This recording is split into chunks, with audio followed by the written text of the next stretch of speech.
Assalamualaikum warahmatullahi wabarakatuh. Alhamdulillahirabbil alamin wa bihi nasta'in wa ala umuri dini waddin wassalatu wassalamu ala asyrofil anbiya'i wal mursalin walhamdulillahirabbil alamin. Yang terhormat Bapak Angga Aditya Pratama selaku dosen mata kuliah algoritma dan teman-teman kami yang saya cintai. Kami dari kelompok 3 ingin mempresentasikan dari pembelajaran algoritma yang berjudul Naive Bayesian. Kami beranggotakan 3 anggota. Yang pertama, Muhammad Rizky Padilla sebagai moderator, Melanie Yulia Putri, dan Beni Aprijal Saputra Rustam. Sebelum kita memulai presentasi, alangkah baiknya kita mengucapkan Bismillahirrahmanirrahim. Bismillahirrahmanirrahim. Naive Bayesian Classifier merupakan salah satu metode pengklasifikasi berpeluang sederhana yang berdasarkan pada penerapan teorema Bayes dengan asumsi antar variabel penjelas saling bebas independen. Algoritma ini memanfaatkan metode probabilitas dan statistik yang dikemukakan oleh ilmuwan Inggris Thomas Bayes. Ini salah satu ilustrasi dari Thomas Bayes, yaitu memprediksi probabilitas di masa depan berdasarkan pengalaman jumlah frekuensi dari master tabel keputusan. Ciri utama dari Naive Bayes classifier ini adalah asumsi yang sangat kuat dalam kurung naive akan independensi dari masing-masing kondisi atau kejadian. Naive Bayes classifier bekerja sangat baik dibanding dengan model classifier lainnya. Hal ini dibuktikan oleh Semali, Hindeston dalam jurnalnya Naive Bayes versus Decision Trees versus Neural Network in the Classification of Training Web Text mengatakan bahwa Naive Bayes classifier memiliki tingkat akurasi yang lebih baik dibanding model classifier lainnya. Ada 2 kelompok peneliti, satu oleh Pantel dan Lin, dan yang lain oleh Microsoft Research memperkenalkan metode statistik Bayesian ini pada teknologi inti spam filter. Tetapi yang membuat algoritma Bayesian filtering ini populer adalah pendekatan yang dilakukan oleh Paul Graham. Yang dimaksud atau yang dituju oleh Paul Graham yaitu merupakan sosok di balik pendirinya Y Combinator. Pria kelahiran 13 November 1964 ini adalah seorang programmer, penulis, dan investor. Pada tahun 1995, ia bersama Robert Morris memulai ViewWeb yang merupakan perusahaan SaaS atau disebut dengan Software as a Service pertama. Dasar dari teorema Naive digunakan dalam programmer adalah rumus Bayes sebagai berikut. P dalam kurung A atau B sama dengan P B atau A dikali P A per P B. Artinya peluang kejadian A sebagai B ditentukan dari peluang B saat A, peluang A, dan peluang B. Penerapan Naive Bayes yaitu untuk klarifikasi dokumen dan untuk deteksi spam atau filtering spam. Keuntungan penggunaan adalah bahwa metode ini hanya membutuhkan jumlah data pelatihan dalam kurung training data yang kecil untuk menentukan estimasi parameter yang diperlukan dalam proses pengklasifikasian. Karena yang diasumsikan sebagai variabel independen, maka hanya varian dari suatu variabel dalam sebuah kelas yang dibutuhkan untuk menentukan klasifikasi, bukan keseluruhan dari matriks kovarian. Banyak yang tidak mengetahui algoritma Naive Bayesian itu untuk apa sih? Jadi algoritma Naive Bayesian bertujuan untuk melakukan klasifikasi data pada kelas tertentu. Kemudian pola tersebut dapat digunakan untuk memperkirakan nasabah yang bergabung, sehingga perusahaan bisa mengambil keputusan menerima atau menolak calon nasabah tersebut. Langkah-langkah perhitungan Bayes. Langkah-langkah perhitungan menggunakan metode Bayes sebagai berikut. Pertama, menghitung jumlah kelas atau label. Kedua, menghitung jumlah kasus per kelas. Ketiga, mengalihkan semua hasil variabel kelas. Keempat, membandingkan hasil per kelas. Kegunaan Naive Bayes. 1. Mengklasifikasikan dokumen teks seperti teks berita ataupun teks akademis. 2. Sebagai metode machine learning yang menggunakan probabilitas. 3. Untuk membuat diagnosis medis secara otomatis. 4. Mendeteksi atau menyaring spam. Kekurangan Naive Bayes. 1. Apabila probabilitas kondisinya bernilai 0, maka probabilitas prediksi juga akan bernilai 0. 2. Asumsi bahwa masing-masing variabel independen membuat berkurangnya akurasi, karena biasanya ada korelasi antara variabel yang satu dengan variabel yang lain. Ketiga, keakuratannya tidak bisa diukur menggunakan satu probabilitas saja. Butuh bukti-bukti lain untuk membuktikannya. Keempat, untuk membuat keputusan diperlukan pengetahuan awal atau pengetahuan mengenai masa sebelumnya. Kelima, keberhasilannya sangat bergantung pada pengetahuan awal. Tersebut banyak celah yang bisa mengurangi efektivitasnya. 6. Dirancang untuk mendeteksi kata-kata saja, tidak bisa berupa gambar. Kelebihan Naive Bayes itu ada 6. Pertama, bisa dipakai untuk data kuantitatif maupun kualitatif. Kedua, tidak memerlukan jumlah data yang banyak. Ketiga, tidak perlu melakukan data training yang banyak. Keempat, jika ada nilai yang hilang, maka bisa diabaikan dalam perhitungan. Perhitungannya cepat dan efisien, mudah dipahami, mudah dibuat pengklasifikasian, dokumen bisa dipersonalisasi, disesuaikan dengan kebutuhan setiap orang. Kelima, jika digunakan dalam bahasa pemrograman, kodenya sederhana. Keenam, bisa digunakan untuk klasifikasi masalah biner ataupun multiklas. Berdasarkan dari hasil pengujian klasifikasi hasil belajar siswa, pada penelitian ini disimpulkan bahwa algoritma Naive Bayes memiliki kinerja yang sangat baik dari segi akurasi, presisi, dan recall. Walaupun dari jumlah akurasi hanya 56,79%, masih tergolong hasil yang rendah dibandingkan beberapa model data mining yang lainnya. Hal ini karena banyaknya input tidak terlalu relevan dan algoritma yang diujikan tidak terlalu sensitif dengan input yang tidak terlalu relevan tersebut. Adapun rumus dari Naive Bayesian yaitu P dalam kurung H atau X sama dengan P H atau X kali PH per PX. Itu adalah rumus dari Naive Bayesian.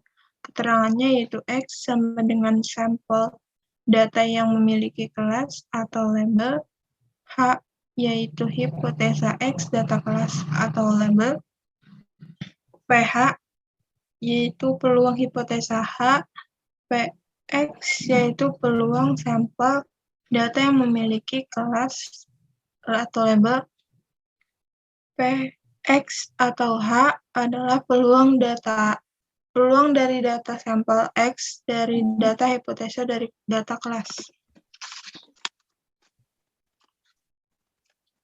Berikut adalah cara kerja atau cara penyelesaian kasus algoritma Naive Bayesian classifier. Yang pertama yaitu siapkan data yang bentuk sistem atau kasus lama. Yang kedua, siapkan data baru atau kasus baru. Yang ketiga, hitung peluang hipotesa X dalam kurung X atau H kurung untuk setiap kriteria. Yang keempat, hitung PX atau H dikali PH untuk setiap label. Yang kelima, yaitu hitung PX atau H, PH per PX berdasarkan label. Dan yang keenam, hasil bandingkan nilai antar label, nilai paling tinggi yang menjadi hasilnya.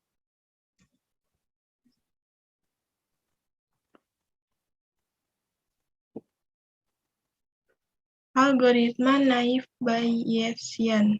Algoritma naive Bayesian berbasiskan perhitungan probabilistik dengan asumsi bahwa setiap fitur yang digunakan saling lepas. Menurut Olson dan Dallon tahun 2008, naive Bayes merupakan metode pengklarifikasi teks yang paling populer digunakan. Algoritma naive Bayesian classifier hampir sama dengan kasus lama. Algoritma naive Bayesian classifier hampir sama dengan algoritma Nearest-Neighbor, di mana dalam penyelesaian kasus baru sama-sama berdasarkan kasus lama. Perbedaannya adalah pada algoritma Nearest-Neighbor menggunakan pendekatan berdasarkan nilai dan nilai bobot setiap kriteria, sedangkan algoritma naive Bayesian classifier berdasarkan peluang. Apa sih yang dimaksud dengan peluang tersebut? Jadi, peluang tersebut itu misalnya kamu mempunyai metadata itu ada 6. Jika ditanya berapa peluang yang muncul angka 1 sekali dilempar, maka peluangnya itu adalah 1:6. Kenapa bisa 1:6? Karena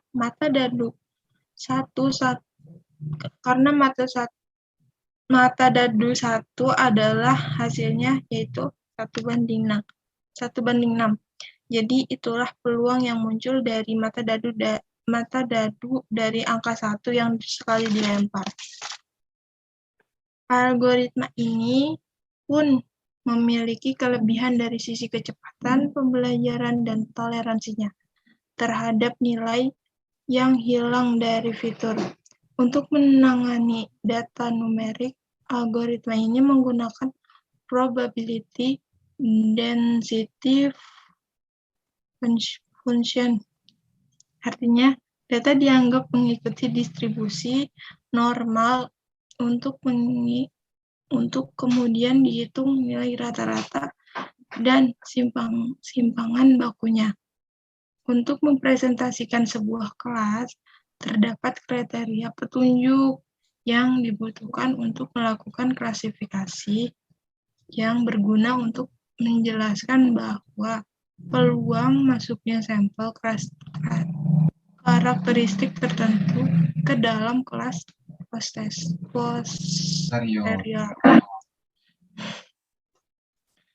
Peluang munculnya suatu kelas atau sebelum masuknya sampel tersebut seringkali disebut prior, dikali dengan peluang kemunculan karakteristik sampel secara global disebut juga evidence.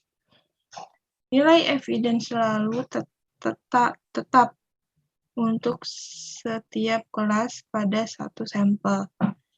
Nilai posterior tersebut dibandingkan dengan nilai posterior kelas lainnya untuk menentukan ke kelas apa itu sampel. Pengertian dari data mining.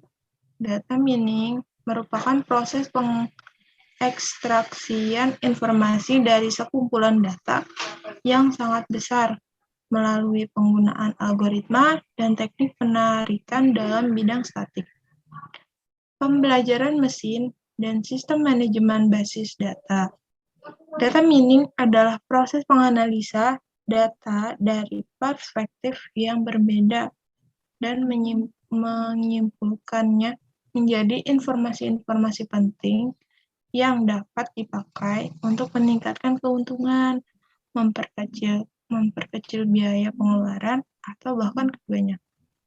Definisi lain mengatakan data mining adalah kegiatan yang meliputi pengumpulan, pemakaian data historis untuk menentukan keteraturan, pola atau hubungan dalam data berukuran besar. Dari beberapa definisi di atas, dapat ditarik kesimpulannya bahwa data mining merupakan proses ataupun kegiatan untuk mengumpulkan data yang berukuran besar, kemudian mengekstraksi data tersebut menjadi informasi-informasi yang nantinya dapat digunakan.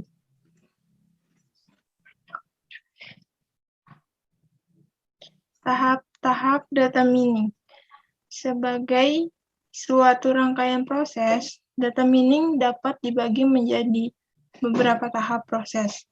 Tahap-tahap tersebut bersifat interaktif. Pemakaian terlibat langsung atau dengan perantara knowledge base. Tahap-tahap data mining adalah sebagai berikut. Yang pertama itu pembersihan data atau disebut dengan data cleaning. Pembersihan data merupakan proses menghilangkan noise atau data yang tidak konsisten atau data tidak relevan. Yang kedua, integrasi data atau disebut dengan data integration. Integrasi data merupakan penggabungan data dari berbagai database ke dalam satu database baru. Yang ketiga yaitu seleksi data atau disebut dengan data selection. Data yang ada pada database sering kali tidak semuanya dipakai. Oleh karena itu, hanya data yang sesuai untuk dianalisis yang akan diambil dari database tersebut. Yang keempat ada transformasi data atau disebut dengan data transformation. Data diubah atau digabung ke dalam format yang sesuai untuk diproses dalam data mining. Dan yang kelima yaitu proses mining merupakan suatu proses utama saat metode diterapkan untuk menentukan pengetahuan berharga dan tersembunyi dari data. Beberapa metode yang dapat digunakan berdasarkan pengelompokan data mining. Yang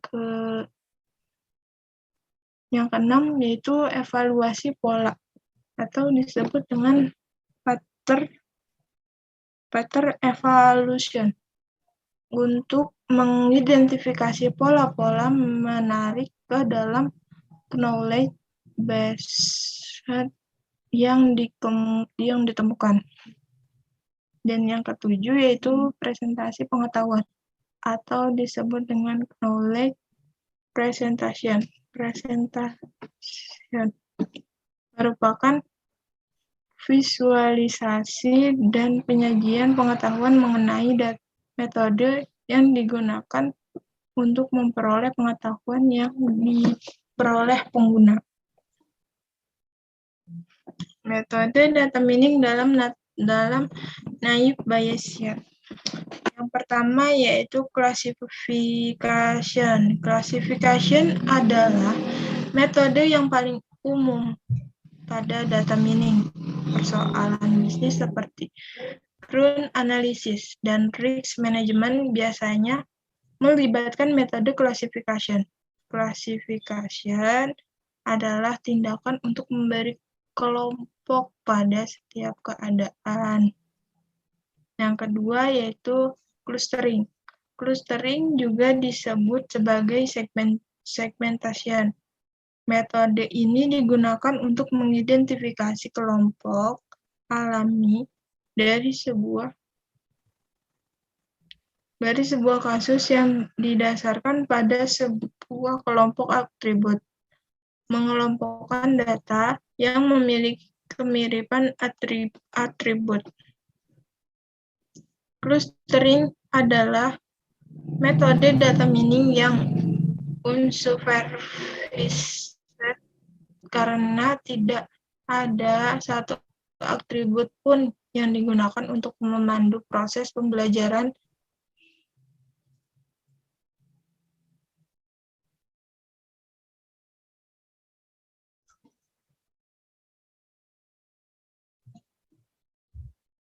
Jadi seluruh atribut input diperlakukan sama. Ketiga, association. Association juga disebut sebagai market basket analysis. Sebuah problem bisnis yang khas adalah menganalisa tabel transaksi penjualan yang mengidentifikasi produk-produk yang seringkali dibeli bersamaan oleh customer. Tiga, metode association memiliki dua tujuan. Yang pertama itu untuk mencari produk apa yang biasanya terjual bersamaan. Yang kedua, untuk mencari tahu apa aturan yang menyebabkan kesamaan tersebut. 4. Regression. Metode regression mirip dengan metode classification. Yang membedakannya adalah metode regression tidak bisa mencari pola yang dijabarkan sebagai kelas atau dalam kurung kelas. Metode regression untuk bertujuan untuk mencari pola dan menentukan sebuah nilai numerik. Kelima, forecasting. Forecasting juga adalah metode data mining yang sangat penting. Pengertian teorema Bayes. Teorema Bayes yaitu suatu formula yang menjelaskan bagaimana caranya memperbarui sebuah probabilitas dari suatu hipotesis yang saat kita sudah menemukan suatu bukti atau petunjuk baru. Nah, bisa dikatakan juga sebagian suatu teorema dengan dua penafsiran yang berbeda. Teori ini menyatakan seberapa jauh sih suatu derajat kepercayaan subjektif harus berubah secara rasional ketika ada bukti baru. Formula dari teorema Bayes adalah sebagai berikut. Formula dari teorema Bayes adalah sebagai berikut. P dalam kurung A, N, B sama dengan P dalam kurung A atau B dikali P dalam kurung B sama dengan P dalam kurung B atau A dikali P dalam kurung A. Sehingga menjadi P dalam kurung A atau B sama dengan P dalam kurung B atau A dikali P dalam kurung A dibagi P dalam kurung B.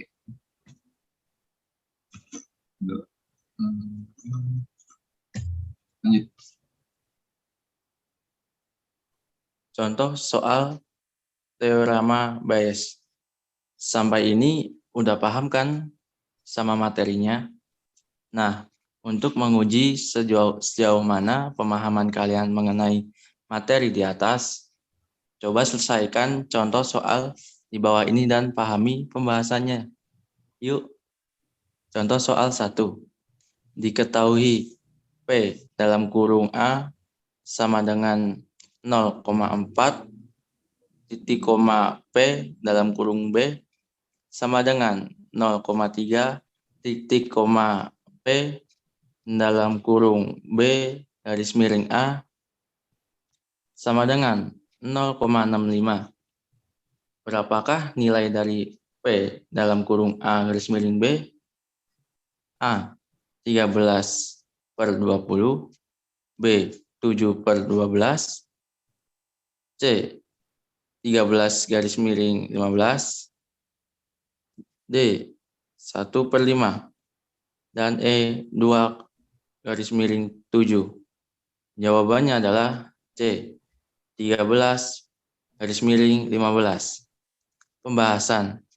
Diketahui P dalam kurung A sama dengan 0,4 titik koma P dalam kurung B sama dengan 0,3 titik koma P dalam kurung B garis miring A sama dengan 0,65.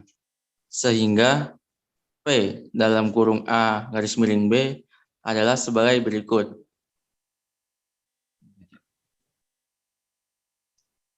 P dalam kurung A atau B sama dengan P dalam kurung B atau A dikali P dalam kurung A dibagi P dalam kurung B sama dengan dalam kurung 0,6 dikali dalam kurung 0,4 dibagi 0,3. Jadi hasilnya itu adalah 13/15. Jadi jawabannya adalah C. Sampai sini mungkin kalian sudah paham. Lanjut. Penerapan metode naive Bayes.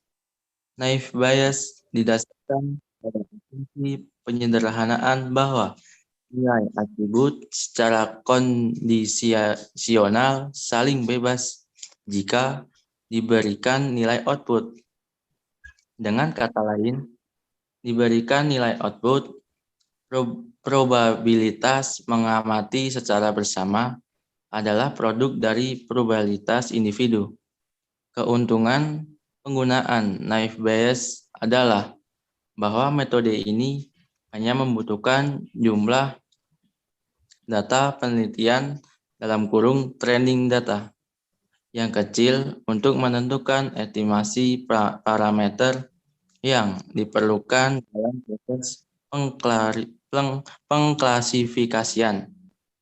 Dalam metode naive Bayes, data string yang bersifat konstan dibedakan dengan data numerik yang bersifat kontinu. Perbedaan ini akan terlihat pada saat menentukan nilai probabilitas setiap kriteria, baik itu kriteria dengan nilai data string maupun kriteria dengan nilai data numerik. Pada penelitian sebelumnya, metode Bayes juga digunakan dalam memprediksi penyakit dermatologi yang diabaikan tapi bahkan dapat menyebabkan kematian, di mana metode naive Bayes digunakan untuk mengenal pola data untuk mengungkap kemungkinan penyakit dermatologi. Metode naive Bayes juga dinilai berpotensi baik dalam mengklasifikasi dokumen dibandingkan metode pengklasifikasian yang lain dalam hal akurasi dan efisiensi komputasi. Metode naive Bayes. Dalam metode naive Bayes diperlukan data latih dan data uji yang ingin diklasifikasikan. Dalam naive Bayes, semakin banyak data latih yang dilibatkan, semakin baik hasil yang diprediksi yang diberikan. Menghitung P dalam kurung CI yang merupakan probabilitas prior untuk setiap subkelas C yang akan dihasilkan menggunakan persamaan, yaitu P dalam kurung CI sama dengan SI atau S, di mana SI adalah jumlah data training. Dari kategori CI dan S adalah jumlah total data training. Menghitung P dalam kurung XI CI yang merupakan probabilitas posterior XI dengan syarat C menggunakan persamaan.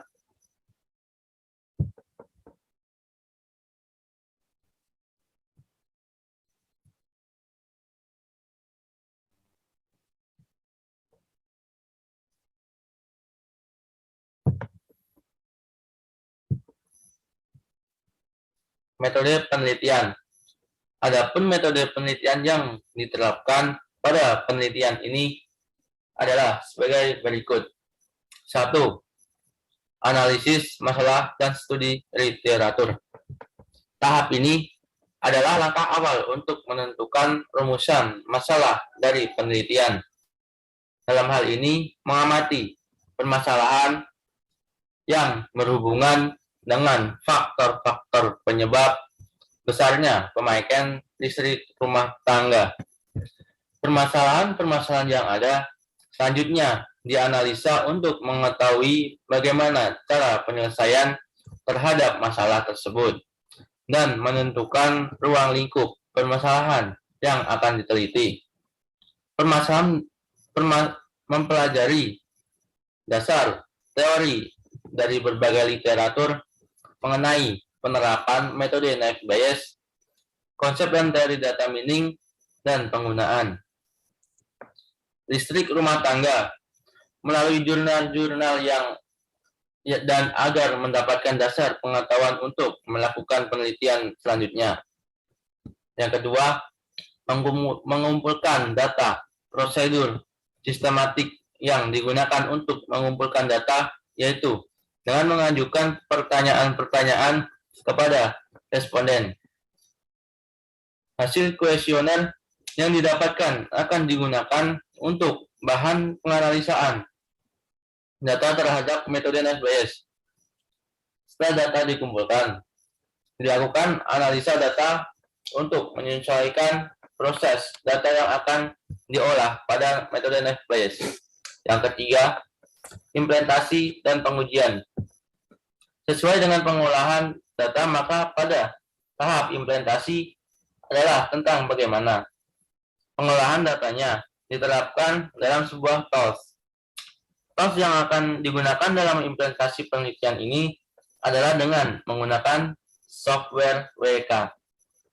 Selanjutnya, pengujian dilakukan untuk mengetahui apakah penelitian yang dilakukan telah sesuai dengan tujuan yang diharapkan.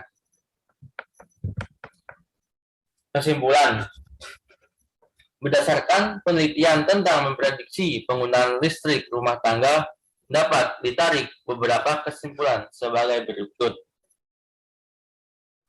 1. Metode naive Bayes memanfaatkan data training untuk menghasilkan probabilitas setiap kriteria untuk kelas yang berbeda, sehingga nilai-nilai probabilitas dari kriteria tersebut dapat dioptimalkan untuk memprediksi penggunaan listrik berdasarkan proses klasifikasi yang dilakukan oleh metode naive Bayes itu sendiri. Yang kedua, berdasarkan data rumah tangga yang dijadikan data training, metode naive Bayes berhasil mengklasifikasikan 47 dari 60 data yang diuji, sehingga metode naive Bayes berhasil memprediksi besarnya penggunaan listrik rumah tangga dengan persentase keakuratan sebesar 78,3333%. Yang ketiga, penerapan data mining dalam menentukan klasifikasi penerimaan beras raskin ini dapat dengan menggunakan untuk memprediksi layak atau tidak layak sebuah keluarga mendapatkan beras sastra dengan menggunakan algoritma naive Bayes. Yang keempat, algoritma naive Bayes sangat cocok untuk diterapkan dalam memprediksi peluang di masa depan berdasarkan pengalaman di masa sebelumnya, sehingga menggunakan pengurus desa. Saran, untuk lebih mengembangkan dan meningkatkan algoritma naive Bayes, ada beberapa saran yang dapat menjadi masukan pada penelitian ini. Yang ke-1, volume data yang digunakan diharapkan dapat ditambahkan dengan data yang lebih banyak lagi. Dikarenakan metode naive Bayes semakin banyak data latih yang digunakan, maka semakin baik hasil yang diberikan. Yang kedua, penulis mengharapkan penelitian ini dapat diterapkan dengan menggunakan algoritma lain agar dapat mengembangkan penelitian di masa yang akan datang.